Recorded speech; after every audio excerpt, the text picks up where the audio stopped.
Patrice Dupouy, bonjour. Merci de nous avoir rejoints sur ce plateau WebTV pour la journée pour l'Université du MEDEF.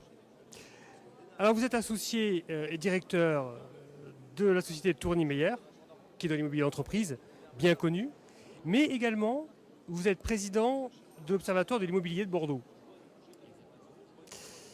Alors votre entreprise est un acteur incontournable du marché de l'immobilier d'entreprise à Bordeaux, à Pau et à Toulouse. Mais votre extension, s'arrête-t-elle là ou va-t-elle se poursuivre? Allez-vous plus loin que Toulouse? Très bien, mais merci tout d'abord de m'avoir invité à cette intervention.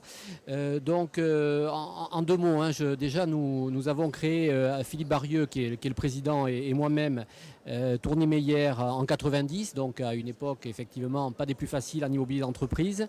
Et donc nous avons quitté une société de 600 personnes pour passer à une société de 4 personnes, donc tout d'abord. Et nous sommes développés à la fois en termes d'effectifs sur Bordeaux et au niveau géographique en créant de toutes pièces également Toulouse et Pau. Donc bien évidemment, on a eu ce premier réflexe en tant que régionaux de se développer vers le sud-ouest, étant Philippe et moi landais d'origine. Donc par contre, on a effectivement, comme vous le relevez, nous avons des projets toujours en tant qu'entrepreneurs d'extension et avec deux axes. Un axe plutôt sud de type Montpellier, sur lequel on a déjà des choses en réflexion. Et puis dans un second temps, si les opportunités se présentent, peut-être une extension nord sur le Poitou-Charentes. Patrice Dupouy, la situation actuelle de l'immobilier n'est pas facile. En tout cas, c'est ce qu'on en dit. Comment Tourny Meyer se positionne-t-elle dans cette conjoncture actuelle? Alors encore, ce que je disais en avant-propos, c'était effectivement, nous avons créé l'entreprise à un moment très difficile en 1990. Donc aujourd'hui, on parle d'une crise assez généralisée, mais de par notre taille, c'est de PME, on a cette capacité de s'adapter au marché et on a aussi une position très particulière, c'est que malgré encore une fois un marché qui est somme toute assez difficile et une concurrence également difficile, nous sommes un peu une exception au niveau national puisque nous sommes, je crois, le seul cabinet régional qui est devant les gros brokers de la place, les nationaux. Donc voilà, donc nous les crises, on connaît ça nous nourrit et je pense qu'on a encore plus notre place dans ce type de période où effectivement cette souplesse, ce professionnalisme et cette ancienneté sur le marché nous permet encore plus de répondre aux problématiques des chefs d'entreprise et des grosses sociétés en général. Et alors justement, comment le marché actuel évolue-t-il? Est-ce qu'il y a une évolution, une adaptation? Est-ce que les personnes qui cherchent finalement des locaux cherchent des surfaces plus petites, équipées de façon particulière? Est-ce qu'il y a une évolution ou pas? Est-ce que la crise actuelle fait que le marché se modifie? Alors là, je vais vous répondre avec ma casquette effectivement de président de l'Observatoire de l'immobilier. Donc, comme vous le savez, je suis l'actuel président de l'immobilier de Bordeaux Métropole. Donc, j'ai été nommé par mes pairs en fonction effectivement à la fois de la reconnaissance de Tourny Meyer et puis de mon ancienneté, puisque je commence à faire partie des dinosaures, je dirais, de la place, en quelque sorte. Donc, on a la chance à Bordeaux d'avoir, d'après nos analyses de l'Observatoire qui datent de 20 ans, d'avoir effectivement cette vision maintenant très précise. Et on se rend compte que Bordeaux est très apprécié tout d'abord parce que c'est un marché qui est très sain.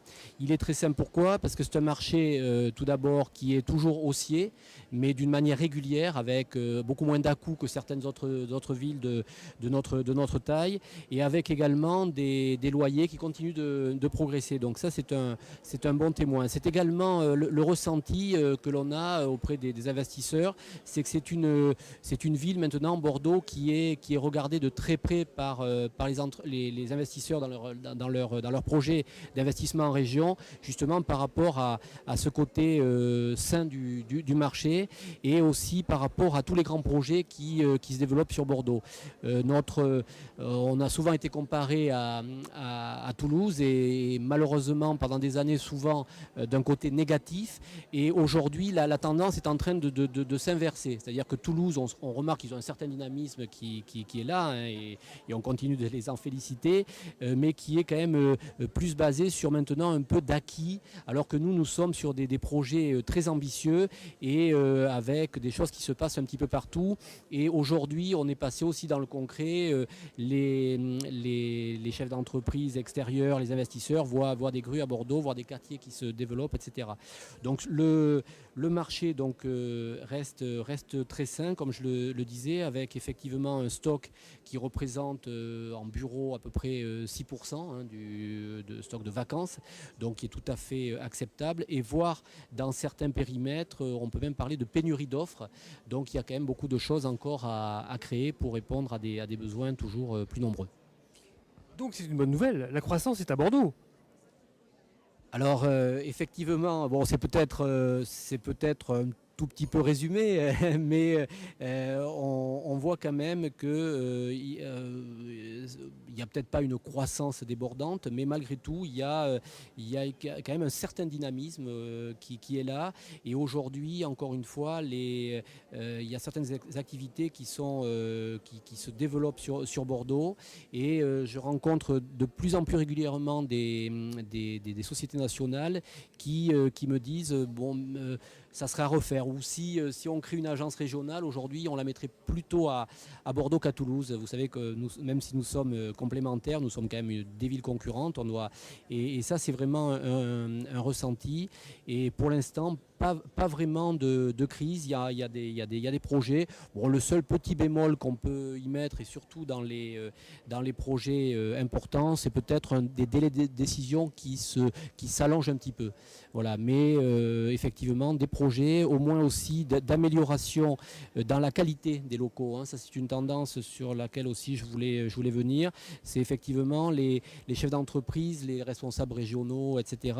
sont maintenant sensibles d'amener un confort à leurs salariés à travers des bons positionnements des immeubles, avec des transports en commun, etc. et sur la qualité environnementale des immeubles. Alors, pour revenir à Tony Meyer, le succès, ce sont deux hommes à l'origine, Philippe Barrieux et vous-même. Et puis après, c'est quoi? C'est l'expérience, la pertinence? Allez, dites-nous, quel est votre secret? Alors le secret, c'est celui-ci. Tout d'abord, c'est-à-dire qu'on a, comme je vous disais en introduction, nous avons quitté une société nationale, hein, qui était très structurée, pour créer une PME qui est aujourd'hui composée de 21 personnes. Et on a toujours embauché aussi des personnes un peu à notre image, à savoir qui avaient la culture de cette entreprise, Tony Meyer, et qui avaient notre dynamisme, le don de soi pour cette entreprise. Et je dirais, on va toujours un peu plus loin que nos concurrents, donc on est et dans ce côté assez convivial, et je peux dire que on se fait plaisir en travaillant, quoi. On a cet avantage, je dirais, un peu de sélectionner des promoteurs avec lesquels on préfère travailler, des clients, etc. Et parfois, rarement, mais on peut avoir aussi le luxe de dire on n'a pas envie de travailler avec un tel ou un tel. Patrice Dupuy, il ne me reste plus qu'à vous remercier de nous avoir donné de votre temps.